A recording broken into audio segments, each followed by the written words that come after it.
This is Boss Talk. You tuning into the Notion Podcast. This is your boy Dizzy D Spill with my co-host in the building, Jelani Evans.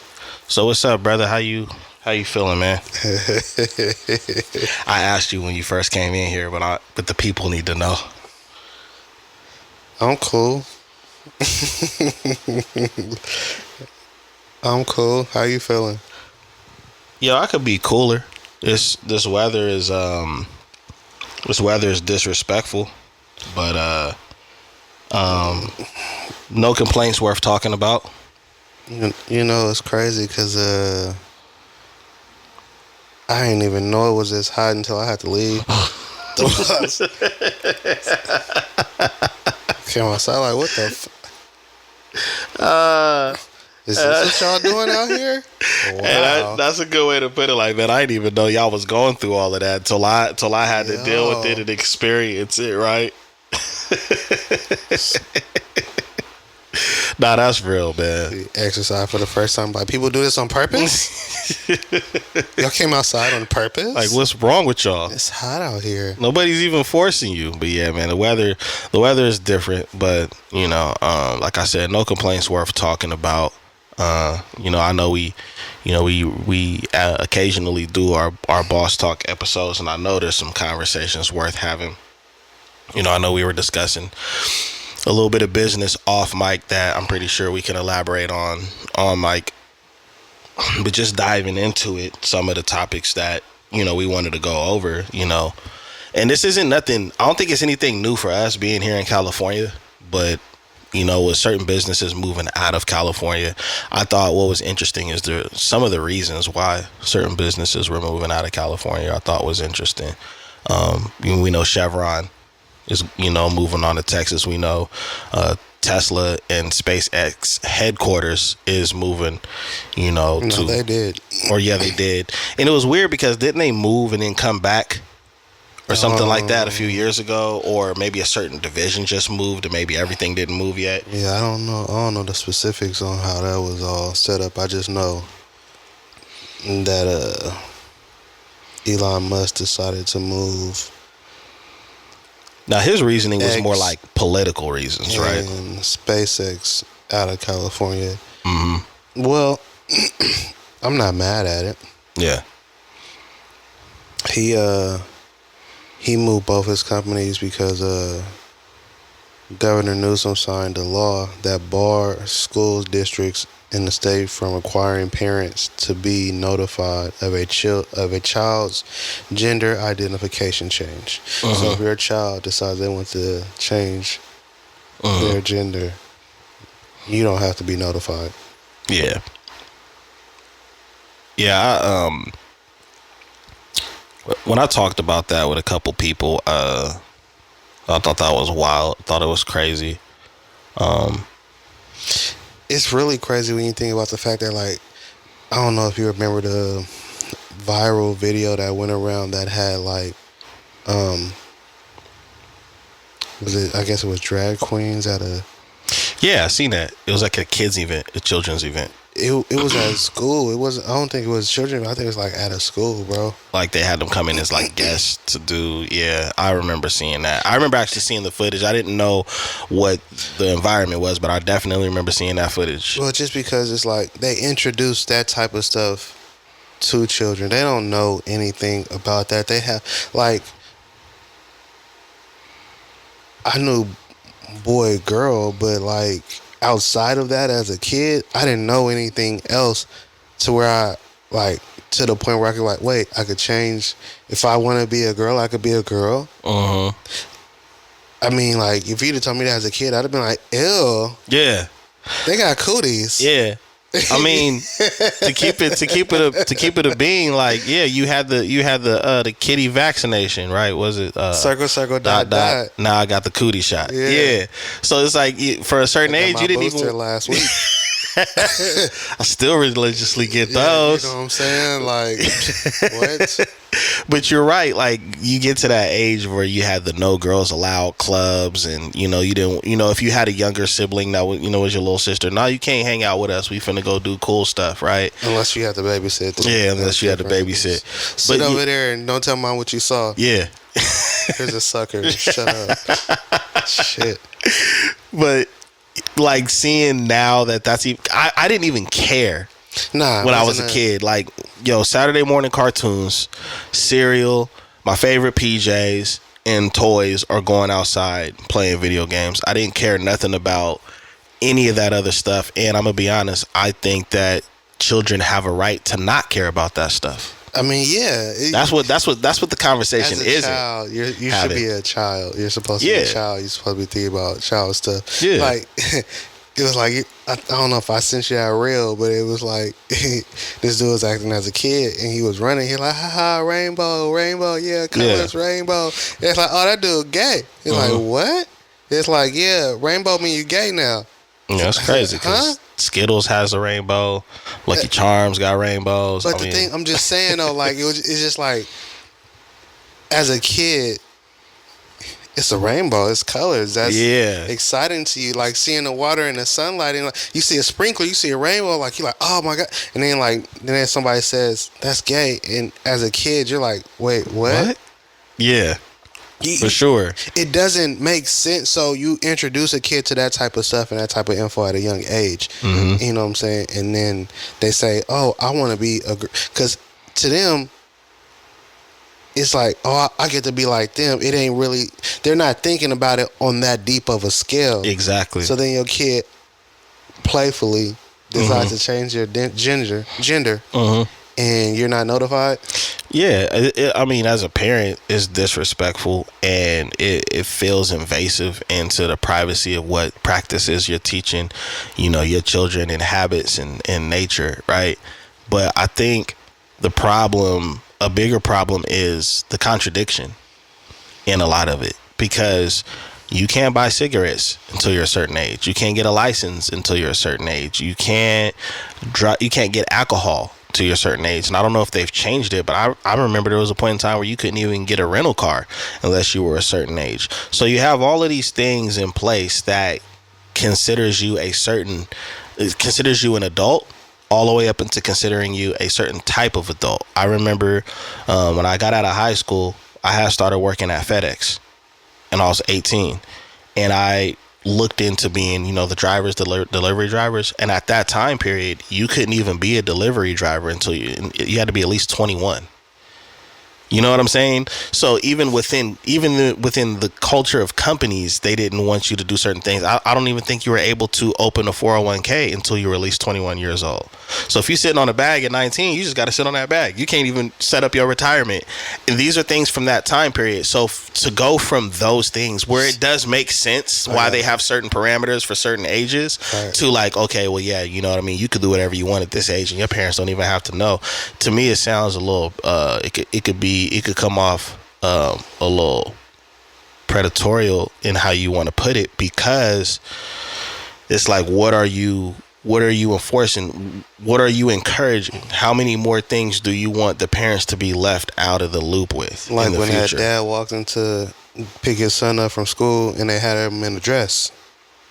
Yes. And now, what if because of what they were implementing or teaching or exposing the kid to, he made that choice and they honor that choice, and the parent doesn't know, but at school he is being treated like a girl or she is being treated like a boy, and that's messing with their whole mental and how they operate, and they come home and you're wondering why they tripping out and spazzing out, not understanding that they're being programmed because of a choice that they made that you have no idea of.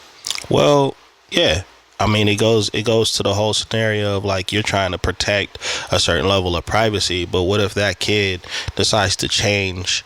They want to change what they identify as. That's and the thing, they start getting bullied and beat up on, and then you're like, well, why is this happening to my kid? Because bullying has never stopped. It's just innovated, right? And then how do you explain to the parent that a kid is being made fun of from a choice that they made, that they chose to keep you out of? We're not even going to get into that. Go back and say, you said protect the privacy. As a kid, you don't have any privacy. Well, of course not. You know how I mean? Doors in my room got kicked in or my removed. Parents.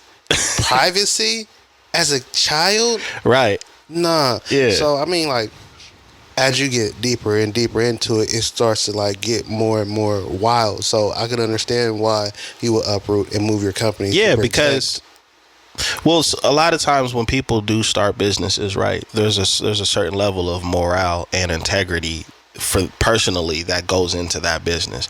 Like when you started, kicks and sneakers, there's a lot of I mean, it's within your name. For those that that don't know the story, you were Kicks. Sneakers was your collection, right? Well, so real quick, when I started blogging, I was blogging about sneakers, shoes, my shoes that I love, shoes. Like that was my world. Like it was shoes, and I went by the moniker Kicks because initially I wanted to be me and my shoes. Right. I feel like that was like kind of. So since I was blogging under the moniker Kicks, I was just like, it's gonna be Kicks and Sneakers. I feel like it flowed better. You know what I'm saying? It made sense, and I was hoping more people would ask questions instead of just being like, oh well, Kicks and Sneakers, isn't that redundant? But some people did, some people didn't. But yes, I am Kicks and sneakers are my shoes. So yeah, me and my Kicks, me and my sneakers, me and my shoes. Yeah, right. It's no different than somebody calling you. I mean, when I was going to private school, people called me where I came from, or that that's Cali Cool, or that's what I'm saying. That's where I'm from, or whatever the case is. So you get you get these nicknames or whatever the case is, and then you manifest it into whatever it is that you do or include it. And I just believe that when you came up with your name, just like when I came up with my brand name, or anybody that's doing something, there's a part of you being attached to that. And when something outside of that is challenging the moral or the integrity of your brand, you're going to be like, you know what, it's time for me to uproot and go somewhere else where it is protected. When you said that morale and integrity, I thought corporate culture. Yes.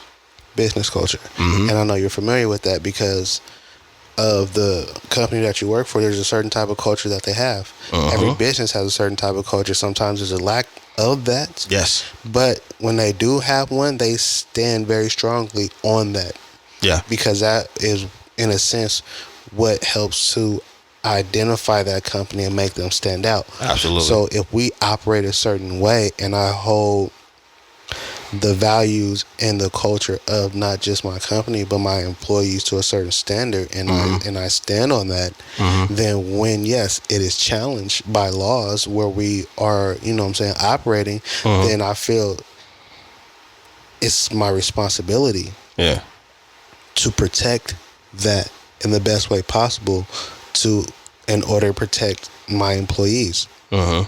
So if I'm gonna uproot, if I need to uproot, I'm gonna do that because I'm not gonna let anything challenge my company and my business. And then on top of that, there's other. It just helps because there's other laws and how can I put this? Regulations, fees and fines. Yeah. That can because all right. So SpaceX and X moved their headquarters because of that. Yeah. Chevron moved their headquarters because of all of the money that it was losing. Yeah.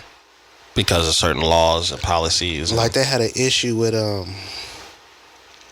they were charged for something and they pleaded no contest, but the amount of money that they spent in settling that, millions.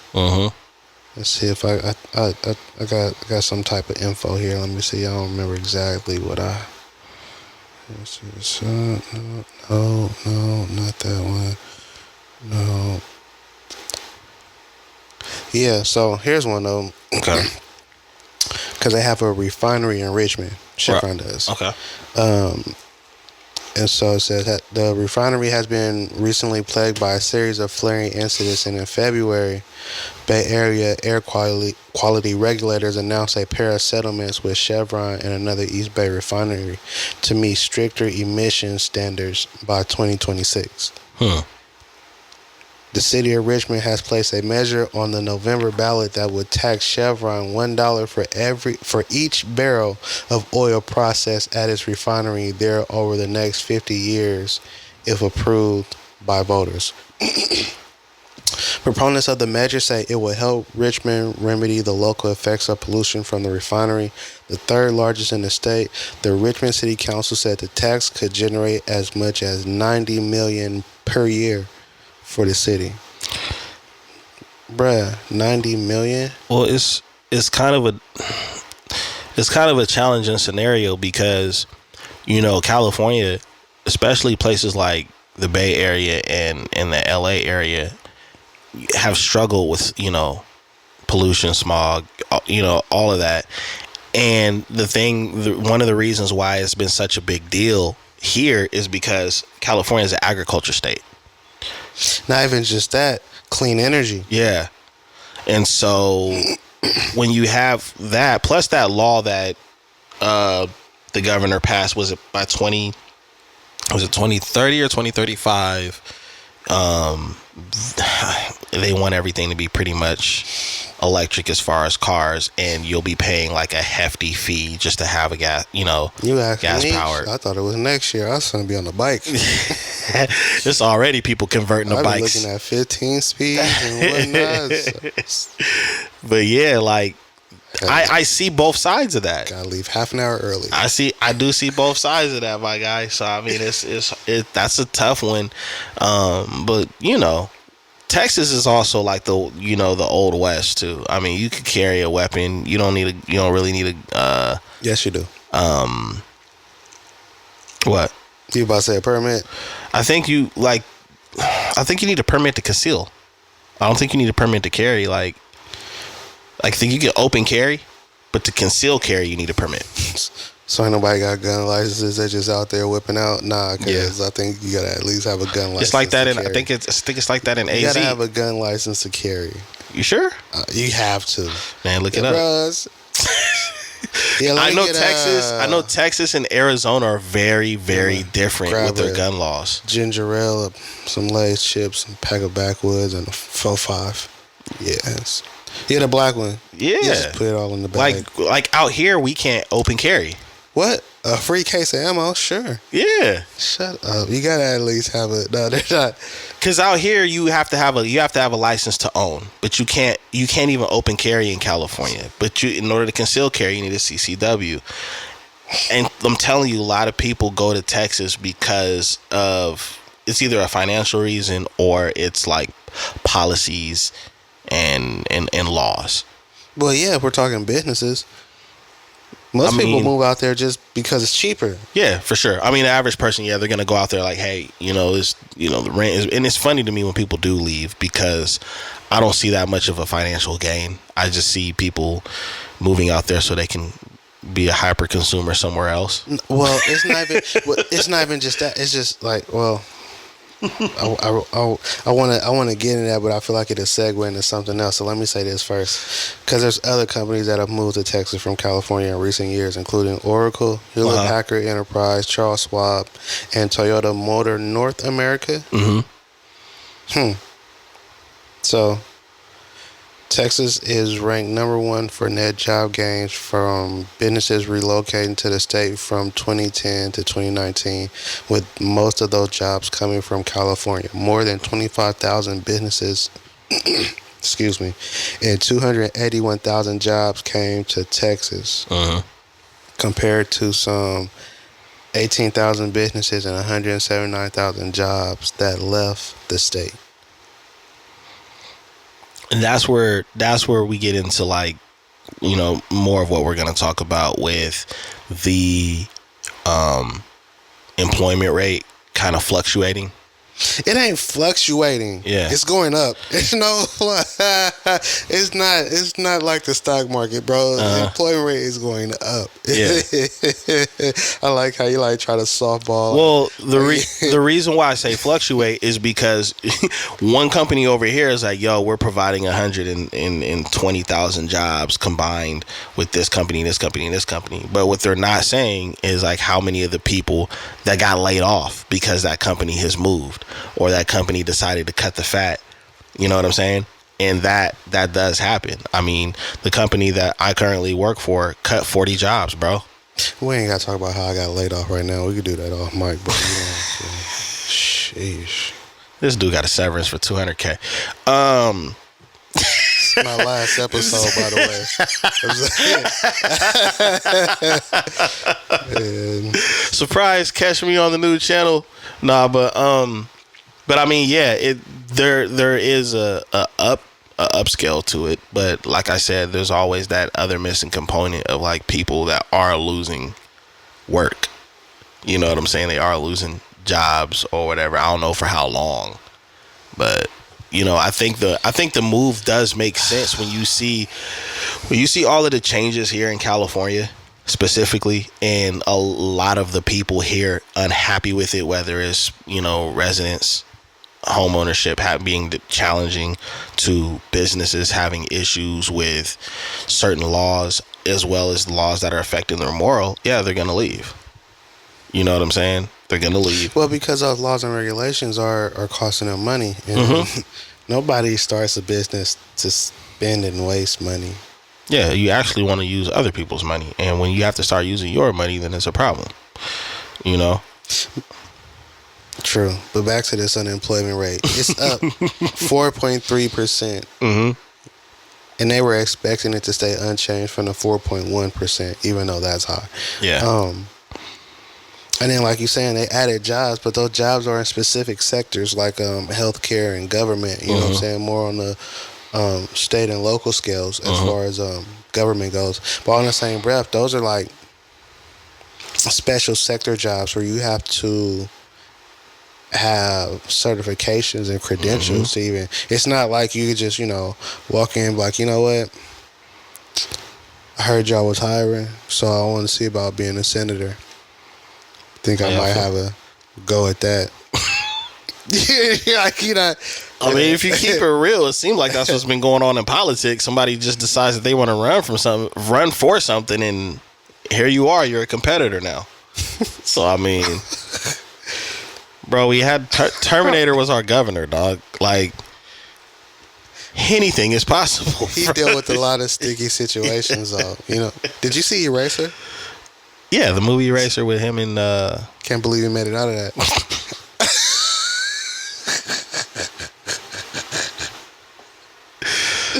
We're terrible. We're terrible.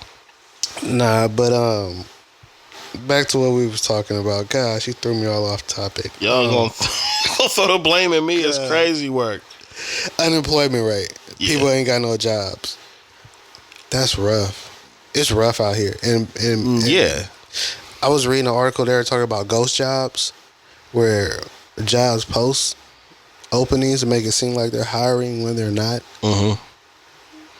It's a cold game out here. Right. Okay, so without getting too deep into it and causing an argument in our comment section, there's this back and forth, because obviously the two most common topics are the Olympics and these politics, right? And one of the things that I keep hearing from a lot of black conservatives is how voting for that side is going to grant better opportunities and benefits to be able to be self-sufficient, right? The problem that I have with those individuals saying that is those are people that are already self-sufficient. But when you bring up a scenario like somebody that's having a hard time finding work, and you say, well, look, the bright side is from where we're at with who's in office, you can go out there and do your own thing. But what a lot of people aren't understanding is that's not how it works. Every state has different regulations, different fees, and different scenarios. And just, you know, having a conversation with two people that do this, that have their own businesses, and this whole self-sufficient bubble that you guys keep talking about. Well, show us the blueprint on how easy it is to get that done. I'd be pissed off, like, bruh, doing my own thing is what got me in this situation. Somebody help. Like, what do you mean, go do my own thing? Yeah, like, bro, like, that's why I'm here. It's not working. Right. And it's just like when I hear that, it's irritating, because there's a whole lot of pieces. First of all, we already know it's the same bird, bro. We've had this conversation before. Left wing, right wing, it's the same bird, okay? But when I hear the heavy advocacy for, like, well, this will, you know, you'll have better opportunity. Listen, there's always opportunities in every single conversation we have. Where are the resources for those opportunities? Where are the how-tos? Right out of reach. Exactly. So Right out of reach. How to's? Haven't you seen all the gurus on IG? I'm gonna send you somebody. well, yeah. I'm pretty sure that person's gonna trigger me, but 114,000 jobs. That's what the Bureau of Labor Statistics reported. 114 jobs. 114,000 jobs that are available, right? No, 114,000 jobs, and it's down from 206,000. It's almost 100,000 jobs knocked off. Right.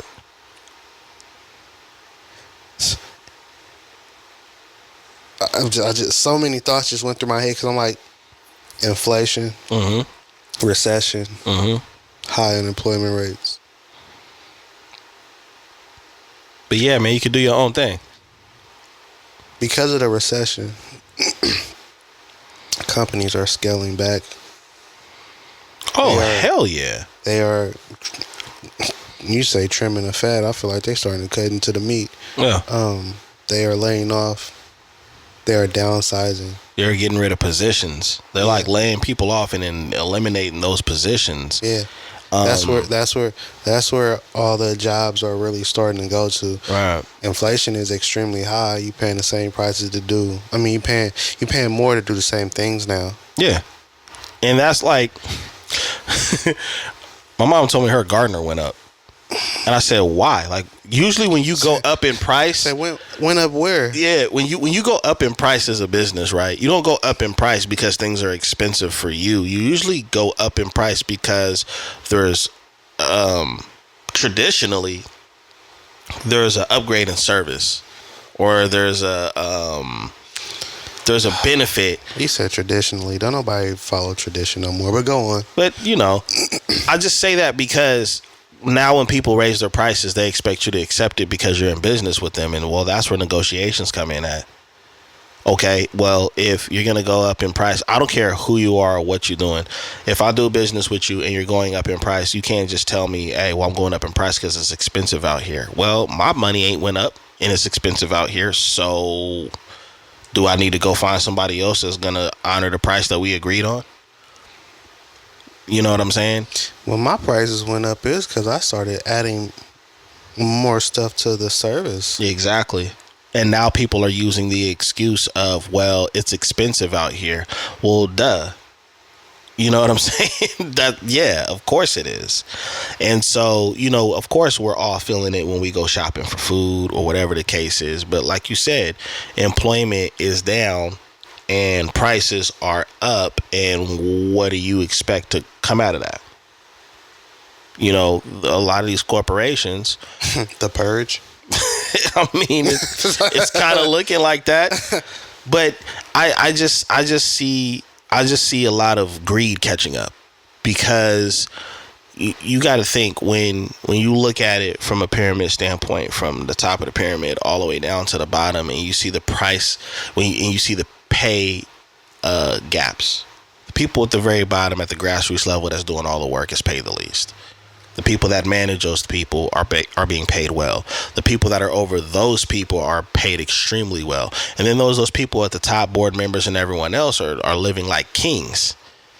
Yes, making them millions while you make pennies. Right. And then when certain things happen, it's like, oh, well, this economy. And it's like, well, no, that's not necessarily true. It's just like when you listen to experts that talk about money saying, yeah, you should have 6 months of savings for all of your bills, whether it's mortgage or rent and this, that, and the other. Bro, how many jobs are paying you to where you can save? I've been saving for 6 months, and this is what I got. That's the only 6 month savings I got. Like, yo, 6 months of saving? Yeah. I've been saving for 6 months. But these companies are going out of business after being in a lockdown for 2 months. Like, well, how many businesses shut down during the pandemic because they couldn't operate the way they used to after 2 or 3 months? Where's their 6 months of savings at? I'm hoping mine lasts 6 weeks. Yo, I still got to turn these cans in. But now I feel you. They still doing that? I need to pull up. They did shut down one of the recycle spots, so yeah, they coming for everybody. They coming for everybody when it comes to that money, man. I drove up and just seen that blank spot and was like, yo, I gotta put these back in the garage. I'll just stay here till we get back. Wow. Yeah, but I definitely need that 4350. yeah, need that. Need all of that, man. But yeah, it's strange times right now. I mean, I don't knock people. It's rough. I don't knock people's pivot though. Depending on the drug game. Oh, that's always been there. No, but I mean, working the 9 to 5, man. It's gone. Kinda. No, it ain't no kinda. The drug game's gone, bro. Yeah. In California for sure. Well, yeah, here it's half of it's legal. What? But I'm sure they're doing fine in the drug game in like Columbus, Ohio. Yeah, so we're out there Detroit, like in Mississippi or something like that. Yeah. Yeah, but here it's overpriced. Nobody wants anything from here. But when I say pivot, I mean I've seen people do more independent delivery type services. And drugs. Nah, man, it's not. Duh. It ain't, to you. It ain't everybody, man. It might be like medical the rest supplies. Of people are using it. It's rough out here. Either you selling or smoking. What you trying to do? I'll sell. But I got blocks. If you buying, I got rocks.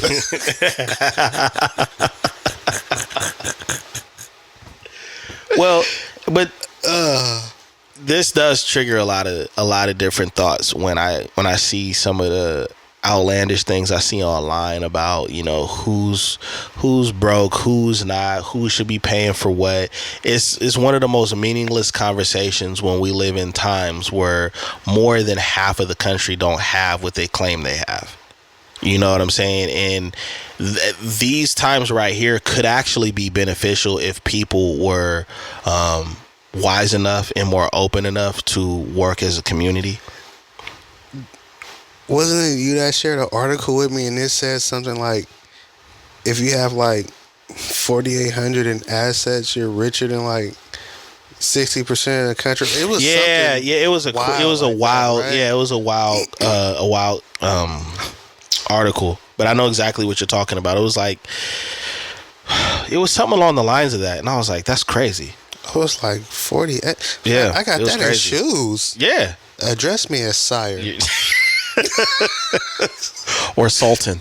But your majesty words. It's insane when you think about it like that. But the crazy part is that's why I've collected things over time, because I know that certain things may go up in value. Like even with some of the shoes I have, they have went up in value. I probably would be disruptive in the seller's market though, because I'll be like, nah, just give me this for it. I'm already making a profit, but I have no intentions on doing that now. But it's a troubling time, because they keep reiterating this scenario in the economy where it's like more than half of this country does not have a savings account for a $500 repair. That's how bad it is. And so, hearing conservatives or black conservatives say, yeah, you have more of an opportunity to have free reign being your own business. But that's a very misleading blanket statement, because of what goes into starting, managing, and upholding a certain standard to have people coming back to keep that business operating. Standard? I'm trying to get money. Catch me on Etsy. All sales are final. I'm on Alibaba, but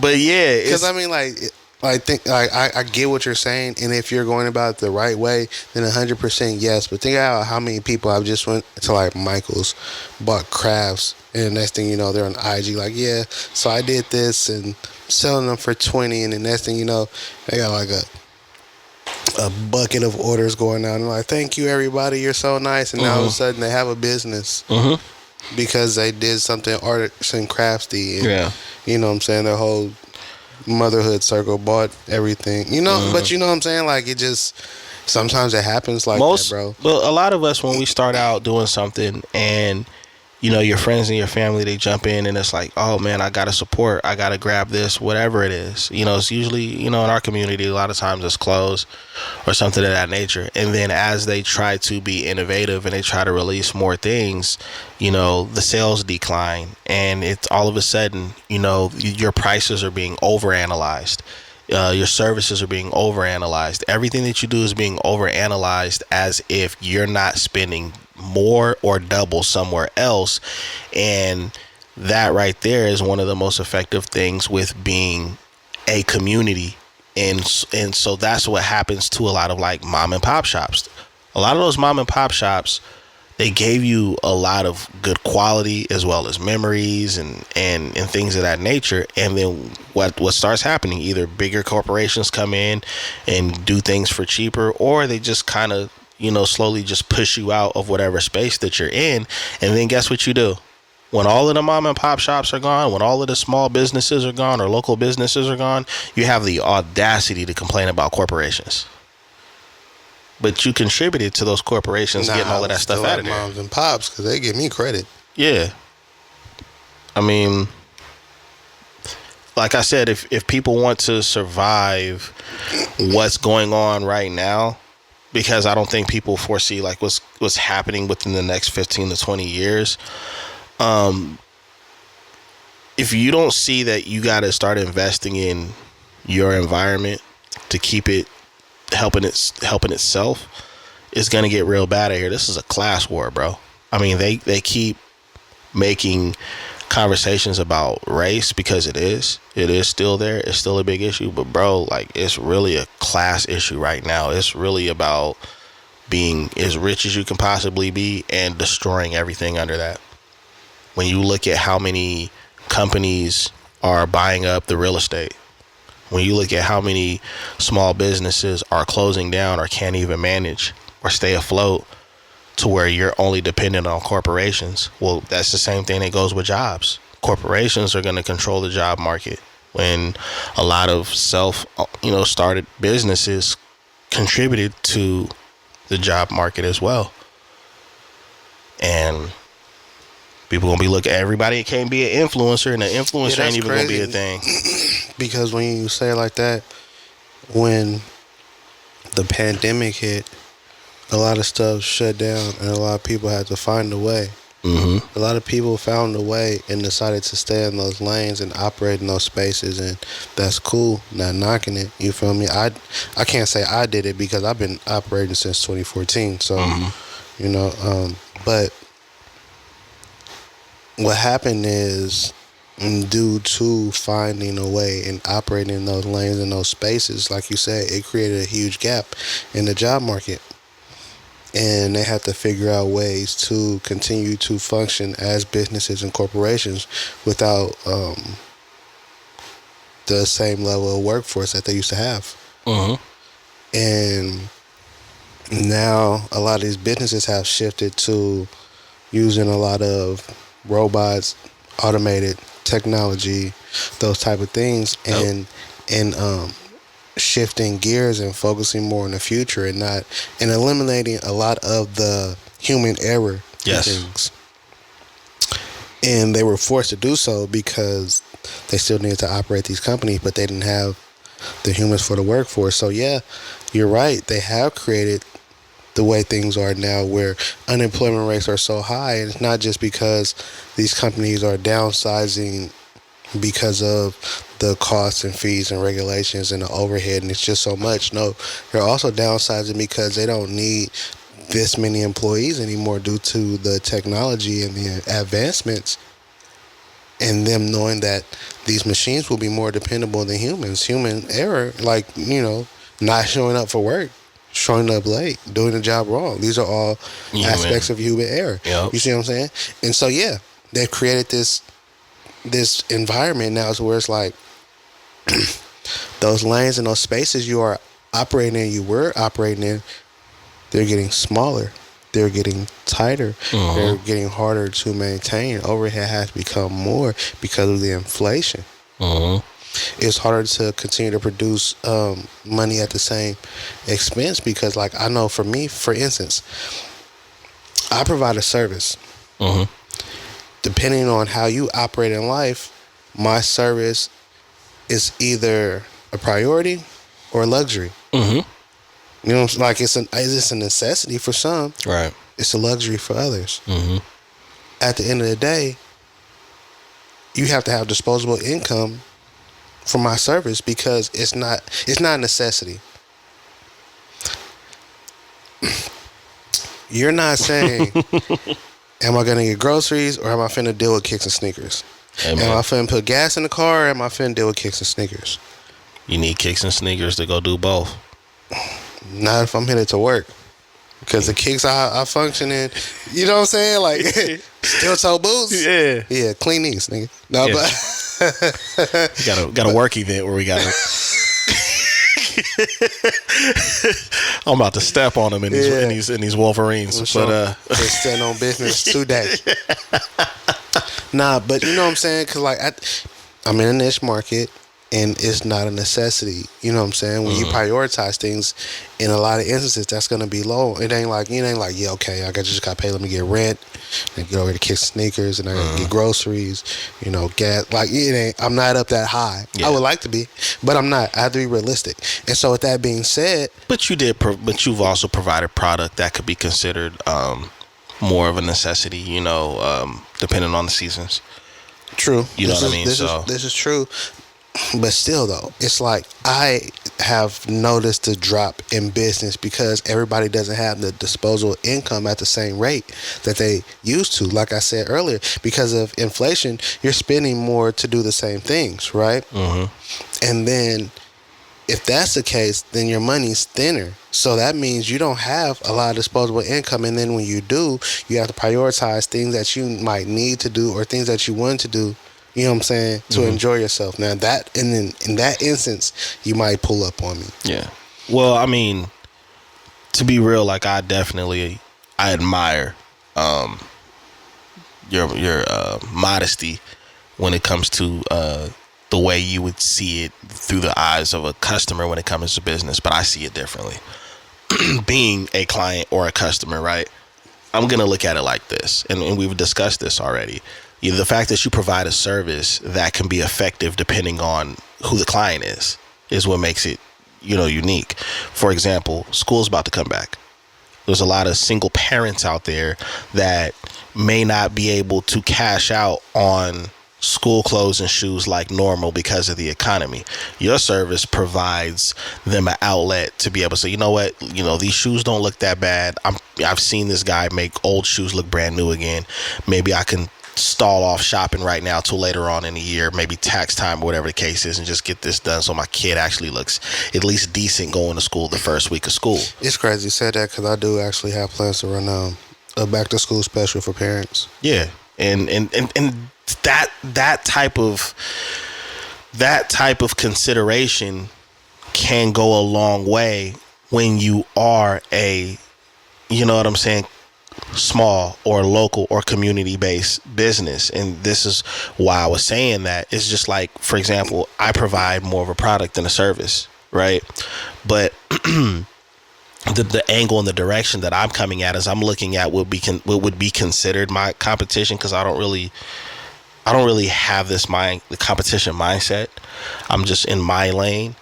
But if you have to put Lavora Cole as a brand against all of these other brands, I'm not charging what they're charging. You understand what I'm saying? I'm not. And so when you were bringing up, you know, people, you know, they don't have the disposable income, that doesn't stop people from smoking when they want to go buy cigarettes, or when they want to go buy the Mary Jane. That doesn't stop people from drinking when they want to go get some alcohol. They want to turn up because it's Friday night, you know, or the kids are, you know, with their grandparents. It does not stop people from spending money on things that are outside of the necessities. True, but on the same breath, how they prioritize it. Okay. You see what I'm saying? Okay. Because well, just don't lie to us and say that money's tight. Those things that you name, also help to decompress, relax, numb the pain, sleep, Like, you know, it all depends on the person and Yeah. and how they use advice. That's true. You know what I'm saying? But that's a whole different topic. Yeah. So, But it's not. It's either way though, and then that's another thing. So if it is disposable income and you do have a vice, and that's where your disposable income goes, Yeah. versus, you know what I'm saying, spending with me. So as a small business, you have seen the decline. You have felt this inflation. You have felt the unemployment. You have felt the recession that Absolutely. they are only starting to acknowledge now because it is hitting the big businesses and the one percenters are feeling it. But we've been in recession for about a year and a half. yeah, 2 for years. sure. I mean, even during the pandemic, people were like, yo, what's going to happen with all this money being printed? What's going to happen, you know, with everything being so behind? I mean, I looked on Facebook earlier. I looked on Facebook earlier, and I was seeing so many people complain about their flights.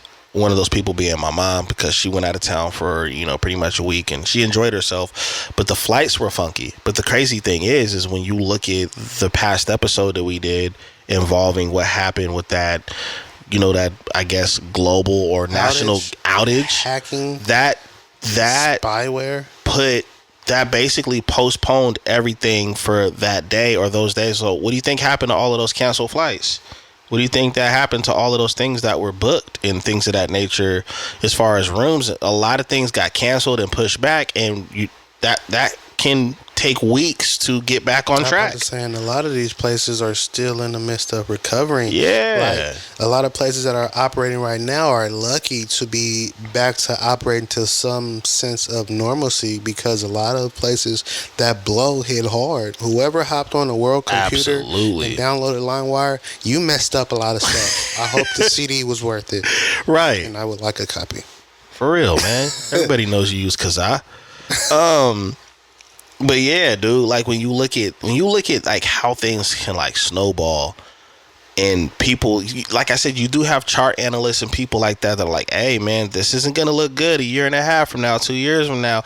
And then when those 2 years are up or those few years are up, you're like, oh, it's just like one of the things that Trump did when he was in office is he like cut down like how much the feds were taking out of, you know, your check, right? See, so, but he signed that for how long? I don't know. Until 2025. Oh, it's about to get rough. You see what I'm saying? So everything that you're going through right now, and it's like about to get worse. Yeah. Like, hate to be the bearer of bad news. I'm just saying, man. Like, I can't even sit up here and lie to y'all and be like, you know what? You just got to save your money, and you just got to manage, and you just got to budget. Listen, I bought with the quiet storm. I bought.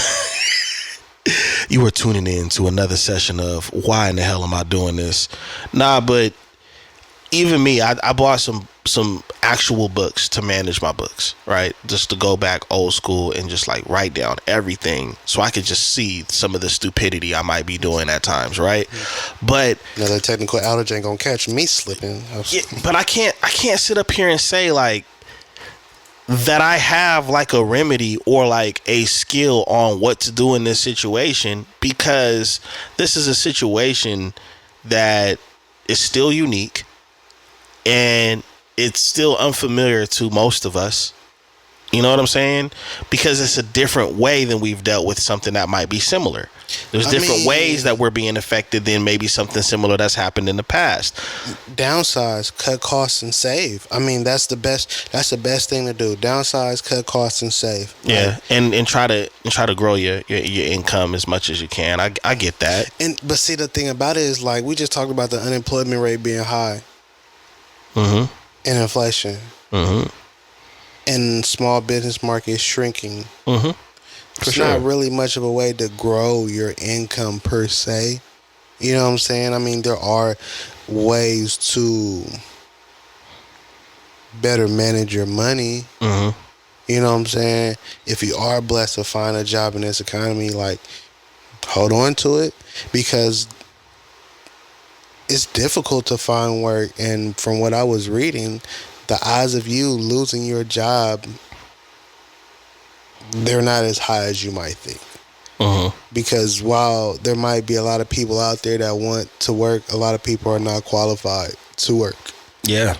So, you know, downsize and save. Like, this is where you cut costs, and that goes for small businesses as well. This is where you, like you said, you bought books to go over your books. Small business owners should be doing the same and looking to see where you can downsize and cut costs for your overhead to better help you manage the business and figure things out, because I have seen an increase in services that are needed to help you maintain a business as well.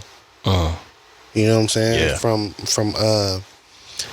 website platforms to hosting platforms, and you know what I'm saying, shipping rates and packaging, a lot of stuff. The numbers have gone up, so it's costing more to maintain a business. So wherever you can, like, not cut corners, cut cost. You understand what I'm saying? Because the one thing you don't want to do is cut corners. I can't even say it's cutting costs, because at that point it's cutting corners, because when you cut costs and it starts to affect your quality, that's when I feel like you're starting to cut corners. And that's what a lot of corporations do. Right, and that's why I wanted to make that, you know what I'm saying, specific. Cut costs, not at the rate of cutting quality, because then you're cutting corners. Cut costs so that you can maintain a business, maintain your quality, you know what I'm saying, and shrink your overhead as much as possible, because I mean, even I've done so. Yeah. And like we were talking about that, you know what I'm saying, off mic, and it was just like, it's more efficient to operate like that in certain instances. It limits certain things. Yeah. But you have to look at cost and effect. Is it really worth it? Yeah. Like I said, to execute a certain thing, I would need to make B happen. I would need to do A. Yeah. And that's not going to equal C though. So it's not worth it. Yeah. You have to weigh things out and really, man. I also think that, like, way you have to scale shit now is, whew. Well, one of the things that I've learned, like, reading, when I read, like, books on business and starting your business, and one of the common things that I would see, and I'm pretty sure you've done it in the past, is a lot of times people, for those that do start out and they kind of hit the ground running where they're making a lot of money, one of the things that they make the mistake in doing is paying themselves a little too much. You want to pay yourself as minimal as possible and funnel as much as what you do through your business, you know what I mean, to where even though that business is affecting your livelihood, but because it's tied into the business, you're not struggling. You know what I mean? And what I see a lot of people do is they make a lot of money with whatever they didn't expect it to blow up. And so they make a lot of money, they spend a lot of money, and then they're not preparing for the rainy days where it's like, hey man, I done went 3 or 4 months without selling product, but thank God that the money I made in profits is covering all of the expenses until something else hits or until we get out of this rut. And I think that's what happened with a lot of bigger companies. They're dependent on the projected sales for something to happen, and then something hits them from left field and it's like, oh, we didn't expect that. That's well, now we gotta close up shop. Matter of fact, that's been happening at Apple. They have been recording loss after loss. Yeah, I mean, that one of the things that, you know, we had on the topic list was Berkshire Hathaway, Warren Buffett's business or investing company, pulled billions out in shares. You know what I'm saying? And he did that. I think he did that with. I think they also did that with Bank of America too. So I mean, you know, when you're investing with that kind of money, you're looking at all of the moves that's being made and what their losses are and projections and charts and things of that nature. 100%. But let's rewind it a little bit, right? Because you said something when you were talking about unemployment rates and finances and money. And you were saying, looking ahead to what's coming and preparing for that, right? People see him selling things and they're like, what's wrong with these companies because he's selling things off? Like I said, if I am aware that Apple, a company I have no stock in, no investing in, I don't own Apple anything except fruit, okay? If I'm aware of the losses being recorded quarter after quarter after quarter, and the drop in consistency You don't think he's not aware of that? Oh yeah. So if it was about the company itself, don't you think he would have did that a little while ago?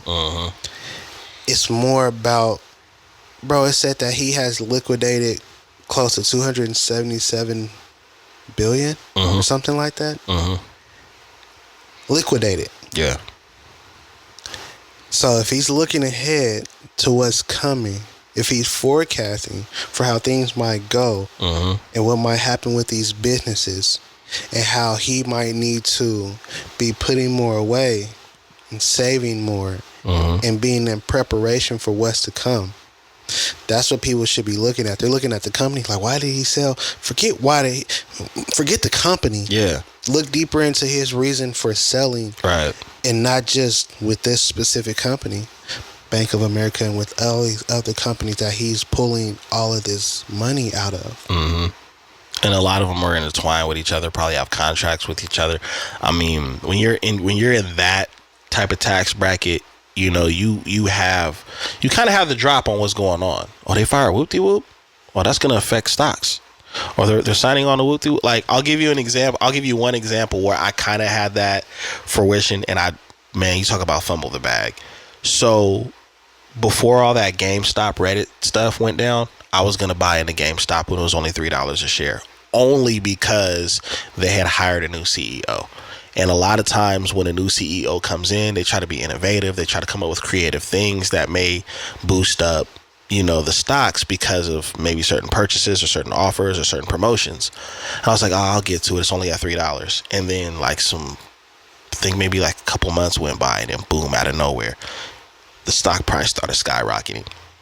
The point that I'm making is when you're an investor and you see certain forecasts ahead of certain changes that are being made, you're going to pull your money for certain reasons. For example, Bezos sold a lot of his Amazon shares right before the pandemic happened. It was in February. The pandemic happened in March of 2020. Oh, I know when it happened. So what I'm saying is they see certain things, and like you said, it wasn't about the company. The company's going to be there.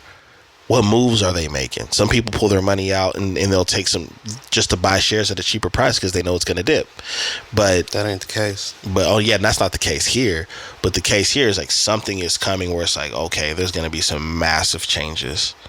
There's going to be some serious. There's going to be a lot of shifts. Yeah. You know what I'm saying? And it's one of them things where it's almost like whoever is in a position to have whoever is in a position that has the most cash readily available, not tied up in anything, that's who's gonna, like, cash is king. Because I mean, like, you think about everything going on, bro, like with that technical outage, stocks, stop it. New York Stock Exchange shut down. Yeah. You know what I'm saying? Yeah. Like, it's just the banks are shut down. Yep. Gold bricks. I'm sleeping on those. Silver bricks. Those are a bag of diamonds. Yeah. I mean, but the thing is that stuff was important because that's what the money used to be backed by. A lot of it's not backed by that anymore.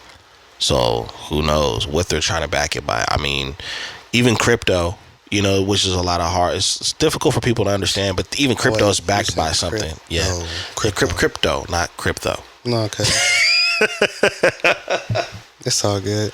I did like what you said earlier as far as in like downsizing it, because that's something that a lot of people, us as a community, as a collective, have a hard time understanding. And even in my household, we made adjustments. Like, we have like a menu schedule where it's like, yo, at all times we have these ingredients in the house, so we're able to make this or make that and not feel like we're going to the store and spending more.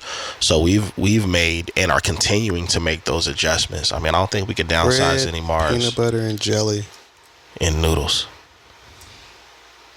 But if you make them homemade, it's healthier. But I was just talking about the 3 ingredients, so I can always make something. I'm so sick. PB&J's. You can survive off of those consistently, all the nutrients. But do you Do you believe that, we're in a critical time right now with smaller businesses needing to community and smaller businesses need to be on the same page? Nope. Why? Because it's too late for that. You think so? Yeah. I don't know, man. I don't. A lot of small business owners have like they felt shunned by the community. Of course we do. You know what I'm saying? And so in that way, you're not really looking for a community anymore. If that makes sense. You know what I'm saying? You want to know something weird? Like when I started my brand, it was for the community, but I wasn't dependent on the community only because of past experiences and things that I've done that the community could have been involved with it before. So when I had that understanding, I went into that mindset like, hey, listen, it's cool if friends, family, and community, decides to contribute whatever way that they do, but I'm trying to have a greater influence and impact with what I'm doing, because I have a little bit of a controversial mindset. My mindset isn't about trying to give back necessarily just to the community that I come from, because there's communities outside of my community that I come from that look exactly like my community that can get take. Yo, you had kind of a Dave Chappelle type of aura when you said, I'm trying to take it off. Man, I'm just saying, like. But I mean, but that is true. Like, that is true. So a lot of small businesses do feel like it's like you said that and abandoned. I feel like you brainwash yourself into believing that, because you need the community, even if whether it's your community, bigger community, different. You need some type of community. You need it. Well, yeah, you need a community, but not necessarily the one you come from. I'll give you an example of what I mean. Like one of my favorite Boosie interviews was when he talked about how not all, but the majority of the rappers die from where they come from.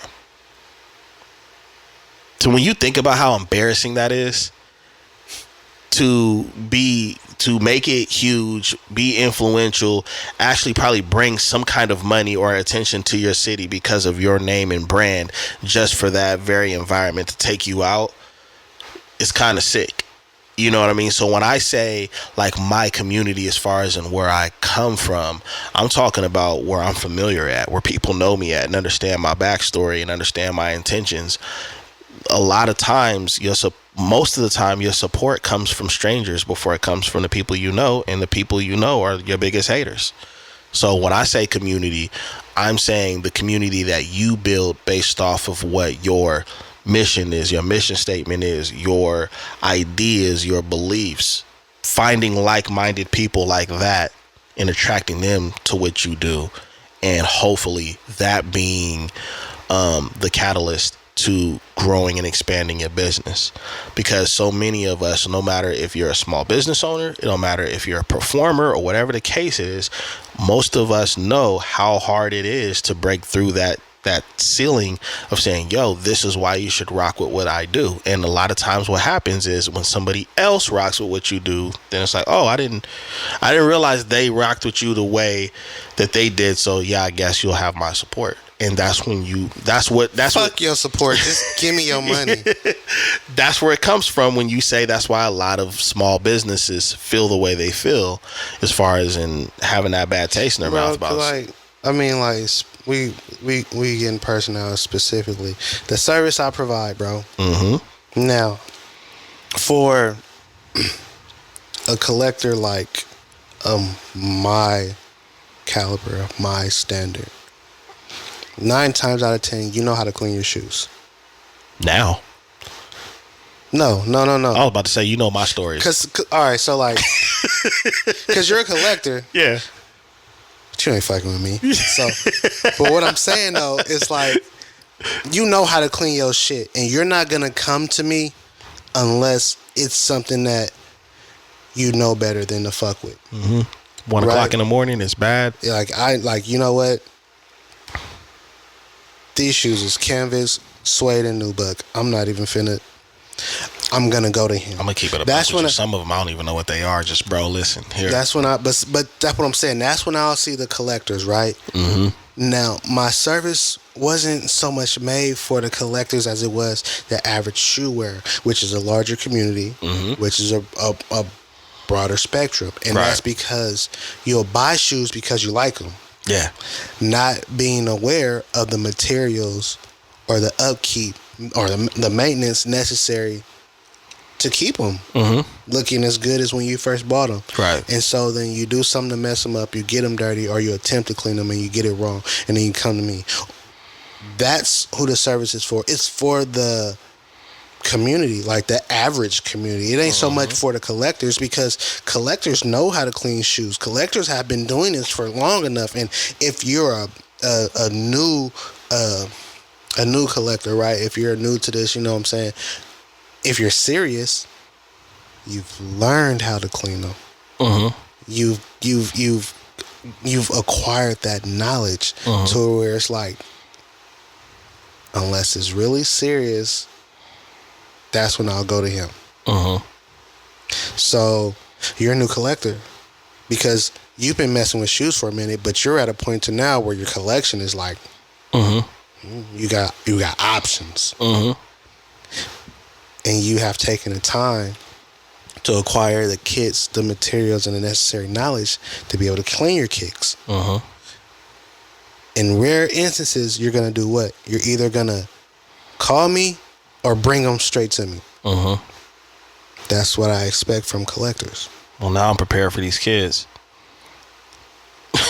But what I'm saying is, like, you know what I'm saying? Like, oh, I didn't do it for the community. Or like, my services are strictly meant for the broader community. Yeah.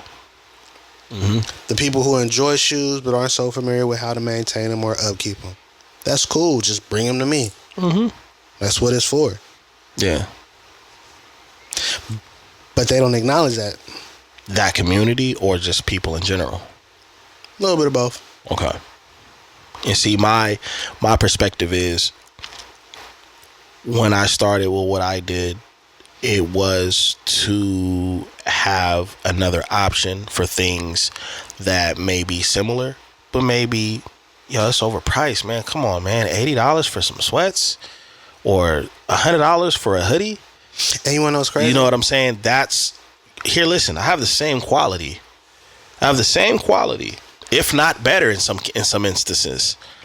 Here's another option for you. I challenge it. I say I have better quality. Because I have seen and I am aware of the materials and how a lot of these designer shirts are made. And we own similar material from those brands or those brands within itself. I have no more, because like, it's when you're really serious about quality and you spend a certain amount of money to find out something isn't the level of quality you thought it was, it's more in the name. Right. That can discourage you from dealing with those type of brands any further. Yeah, it's very challenging to want to buy from certain brands knowing the truth about it. And it's crazy because like I was thinking about this earlier today, because I was thinking about some shirt designs for some things I want to execute, because I want to get some more stuff made specifically for me. I don't really care what the public wants. And I was thinking about a couple of people in my family who I wanted to make some pieces for, and I was like, dang, they're gonna mess around, they're really gonna like the quality, and they're gonna want to buy more, and I'm gonna have to actually like charge them. And I was like, I could charge them I wasn't going to go that route, but I was like, I could charge them a higher rate and they wouldn't even bat an eye, because the quality is there. And I was like, but I don't operate like that. I'm only got an idea for that I don't want to share with everybody. That might work for you. I'm only going to charge, you know what I'm saying, what's necessary to produce the clothing, you know what I'm saying, and make a small profit. Same numbers I always charge. Right. And I was just like, damn, I wonder how much better or how much more stuff people will own if these brands thought about it the way that I did, where it's like, I'm not going to charge an arm and a leg. I'm only going to charge what's necessary for me to make a profit and get the product out. Bro, they raping. $200 for a t-shirt that ain't worth $40. Oh yeah, it's crazy out there. Bro, you know the stitch count on a big logo is 30.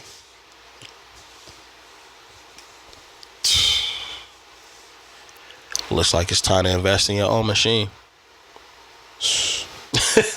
Like, I've been looking. It's pricey, dog. It's not even so much the price as it is having an area for setup and production. Oh yeah, for sure. That's really what it comes down to. And then it's like, you know, I don't really want to become a manufacturer. Yeah. For that. I have some other stuff I want to do, but there's a different way I want to go about that. I'm not looking to mass produce. I definitely more of one made by hand, custom type jump off. Okay. I'll give you a little more detail once we're off camera. Well, I'll say this in closing. Like, I do think that in certain instances, like a lot of people it is too late as far as in trying to contribute to things that have been trying to get attention and trying to show, you know, what they have to offer. But I also believe that there's still time to build on something right now. And that time is limited, because once the economy in the world continues to make these shifts that are going to be indefinite, then it's really going to, you know, stuff is really going to hit the fan. And I just know that lately I've been looking into a lot of, you know, earlier times, before our time, you know, before we were born, how things managed and was maintained. And, you know, when it's election year, people, it's almost like they lose all of this information and knowledge that they once had because they're so hyper focused on current events. And when you look at over time, we can look in history and we can see what's happened. You know, they signed this bill, they signed this law, this made this difficult, but the opportunities are still there. And as long as people are not taking them and taking their time to debate about things that they're not going to completely benefit from, the more you're going to lose time on having a more sustainable and affordable lifestyle within your own community, because you're allowing for other people to make decisions for you. And then when they make the wrong decision, you're upset. Well, you know, it's like, funny, I have to refer back to this, but it's like what Pharrell said, focusing on our own, supporting each other, making sure that we have a community and our community is tight, regardless of what happens, so that when whatever happens does decide to happen, we have our own. Right, for sure. And it is unfortunate that has to keep being repeated instead of it being burned into majority of our minds that this is, you know what I'm saying? This is the number one, you know, goal or the end all be all. But I digress. Anyways, you've been tuning in to the Notion Podcast. Boss Talk episodes, I always appreciate these. You know where to find us on all platforms: Instagram, X, you know, Threads, YouTube, wherever you are comfortable leaving your comments, leave them. I don't even be on social media. I got them. I don't be on anymore.